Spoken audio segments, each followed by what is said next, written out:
The prairie stretched endless beneath a burning sky, the land shimmering in the weight of the midday sun. Grass the color of old parchment swayed in restless waves, and the wind carried the scent of dust and mesquite. Out here, far from any town worth naming, silence was broken only by the occasional cry of a hawk circling high above. Elizabeth Monroe tightened the reins of her horse, a wary chestnut mare named Daisy. The trail had been too long, and her canteen was nearly empty. She was not a woman given to nerves, but out on the frontier every mile carried the shadow of danger. Elizabeth was 27, her auburn hair tucked beneath a wide, brimmed hat that had seen better days. Her dress, though practical, still bore the fine stitching of an Eastern upbringing, Boston-born, once destined for tea parlors and piano recitals. But that life was ashes now. The frontier had swallowed her old world whole when her husband, a deputy sheriff, had been gunned down in a skirmish outside Dodge 2 years back. With nothing left but memories and a stubborn will, she'd ridden west to start anew. And now she was here, alone, with only her horse, a battered rifle, and the unshakable resolve that she would not die quietly. As the mare picked her way down a shallow slope, Elizabeth noticed something strange on the horizon, a shape in the grass dark against the pale expanse. At first, she thought it a coyote circling its kill, but as she rode closer, the truth stopped her breath. It was a boy. He lay sprawled in the dirt, his chest rising shallow, his skin gleaming with fever sweat. His clothes were torn buckskin stained with blood at the thigh, a long gash ran down his leg, and the crude bandage wrapped around it was soaked through, useless. His hair was long and black, his face painted faintly with ochre that had run from sweat and dust. A Comanche. Elizabeth's fingers brushed the butt of her Colt instinctively. Every tale she had ever heard came rushing back. The raids, the scalps, the war cries at dawn. She had seen ranches burned, settlers buried in shallow graves. A Comanche boy meant Comanche warriors nearby. But when she looked again, the fear gave way to something else. He couldn't have been more than 14. His lips were cracked, his breath a whisper. He wasn't a raider. He was a child dying in the dirt. Elizabeth slid down from her saddle. Daisy stamped nervously, ears twitching as if she too sensed the danger of tarrying. "Easy, girl," Elizabeth murmured, patting her mare before kneeling beside the boy. His eyes fluttered open, dark, sharp even in weakness. He spoke a word she didn't understand, the syllables thick with pain. He tried to push himself up, but the effort sent him collapsing again. Elizabeth hesitated only a moment longer before setting her rifle within reach and tearing a strip of cloth from her petticoat. She pressed it against the wound, firm and steady, ignoring his weak attempt to bat her hand away. "Don't fight me, boy," she said softly. "You'll bleed out if I leave you here." The boy groaned, muttering in Comanche again, but his resistance faded. Elizabeth worked quickly, cleaning the gash with what little water remained in her canteen, rewrapping it tight. She tore another cloth and pressed it against his forehead. His fever was high. When the bandaging was done, she sat back on her heels, breathing hard. Sweat streaked her face and her canteen was nearly empty now. She studied him. What was he doing out here alone, wounded? Had there been a fight, a raid gone wrong, or had he been left behind? Elizabeth glanced toward the horizon, scanning for riders. Nothing but the endless prairie. She had two choices: leave him here to die, or take him with her. The smart choice, the safe choice, was to ride on. If the Comanche found her with their boy, she'd be marked for death. But something deep inside her stirred, a memory of her husband, bleeding in her arms as gun smoke filled the street. She hadn't been able to save him.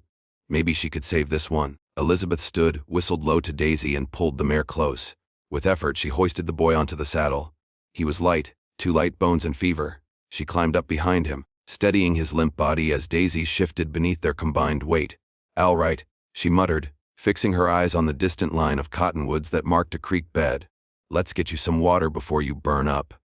The creek was shallow, more mud than water, but it was enough. Elizabeth slid down, half carrying, half dragging the boy to the shade of the cottonwoods. He stirred faintly, whispering in his tongue, his hand clutching at hers as if in delirium. She poured water over his lips, coaxed him to drink, then settled him against her bedroll. The sun dipped low, painting the sky in bruised colors of red and purple. Coyotes yipped in the distance. Elizabeth kept the fire small, just enough to boil water for a poultice. She knew the boy would need more than her crude tending.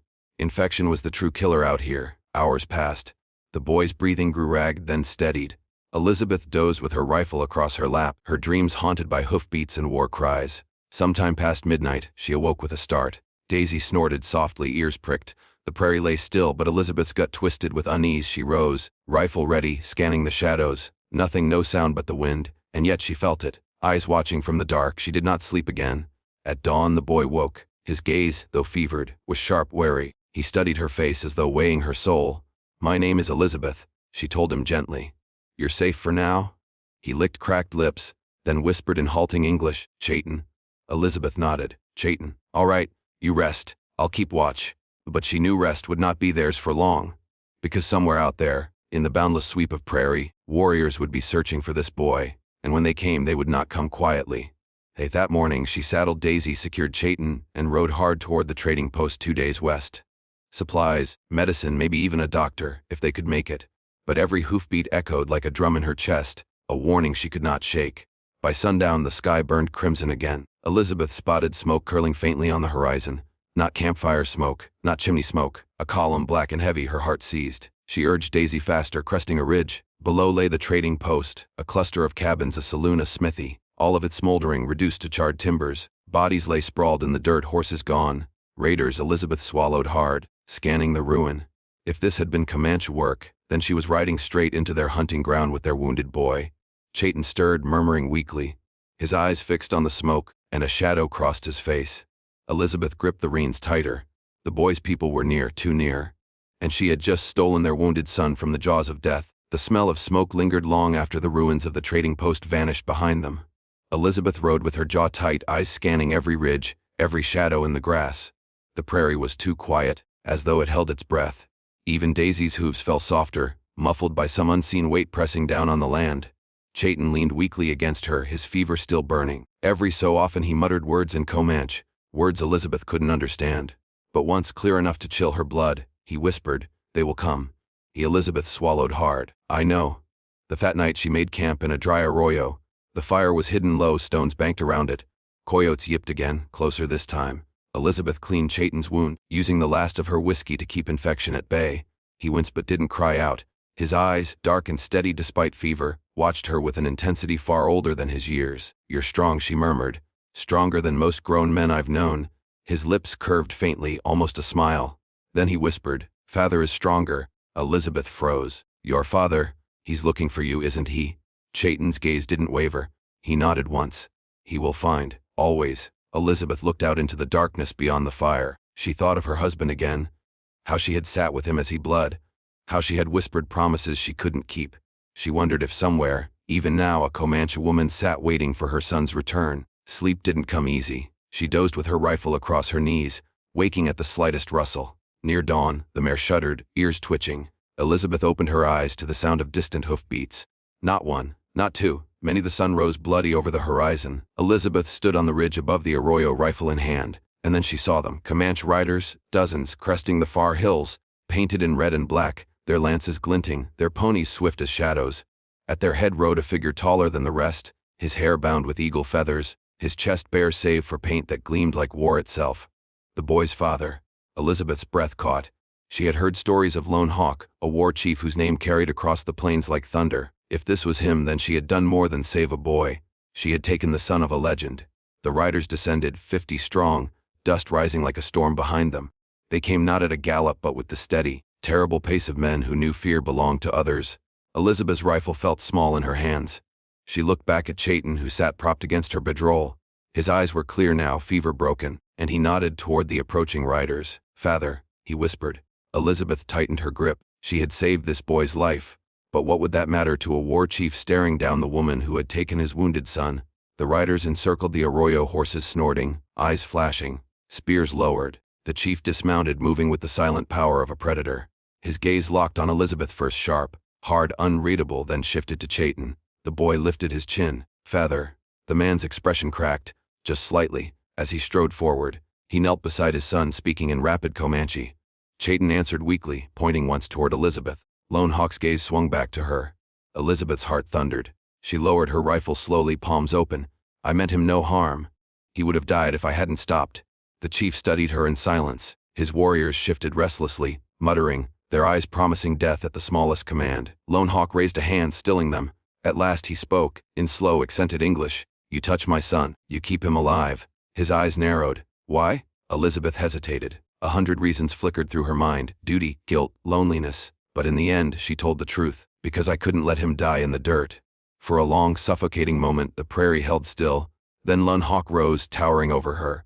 His voice carried like steel. "You are brave, or foolish." Elizabeth's jaw tightened. Maybe both. The warriors stirred again, their lances lifting. Lone Hawk barked something sharp and they fell silent. He turned back to Elizabeth. "You ride with us now." Elizabeth blinked. "What? You save him? You come? My people see." Elizabeth's stomach dropped. To ride into a Comanche camp as a white woman, alone, was to gamble with fate itself. But refusal would mean death here and now. She nodded once. "All right." Lone Hawk grunted, then swung onto his pony. He gestured sharply. Warriors moved in, surrounding Elizabeth and Chayton, and just like that, she was swallowed by the tide. The ride to the Comanche camp was long and brutal. Dust choked the air, horses pounded the earth, and the endless horizon blurred. Elizabeth kept her chin high, refusing to show fear, though inside her chest her heart beat like a war drum. When at last they crested a ridge, the camp came into view. Hundreds of lodges, smoke rising from cook fires, women and children moving like shadows in the dawn. Dogs barked, children cried, and the people gathered, watching as the riders swept in. Lone Hawk dismounted first, lifting Chayton into his arms. The boy clung weakly to his father, whispering words Elizabeth couldn't hear. Lone Hawk's face softened, if only for a moment. Then he turned, addressing his people in a booming voice. All eyes shifted to Elizabeth. The murmurs rose, anger, suspicion, disbelief. She felt their hatred like heat on her skin. Lone Hawk raised a hand, silencing them. He spoke again, and this time his words were for her. "My son says you save him. My people, they must know." Elizabeth swallowed hard. "And if they don't believe?" Lone Hawk's eyes burned. "Then you die." The hours that followed blurred into firelight and whispers. Elizabeth sat under guard, her rifle and pistol taken, her fate hanging by a thread. The people debated, voices sharp with fury. Some called for her death, others for mercy. And through it all, Chayton stood. Pale, weak but defiant. He spoke for her, his words carrying the weight of truth. He told them of the wound, of the bandages, of the water poured on his lips. At last, Lone Hawk raised his hand. Silence fell. He looked at Elizabeth, and in his eyes she saw something she hadn't expected: respect. "You saved my son," he said slowly. "For this you live." Relief crashed over her, but it was short-lived. Lone Hawk's gaze hardened. "But frontier is cruel. My warriors hunger for blood. You walk free, but storm comes. White men, soldiers, outlaws, they come always. You choose, woman. You stay with my people or you ride alone, and you die when they find you." Elizabeth met his gaze. Her heart pounded, her mind racing. She had saved a boy and bought her life.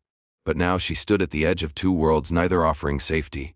And somewhere beyond the prairie, she knew, the white man's world was already stirring. Soldiers, outlaws, sheriffs, all chasing their own kind of vengeance. The frontier wasn't done with her yet, not by a long shot.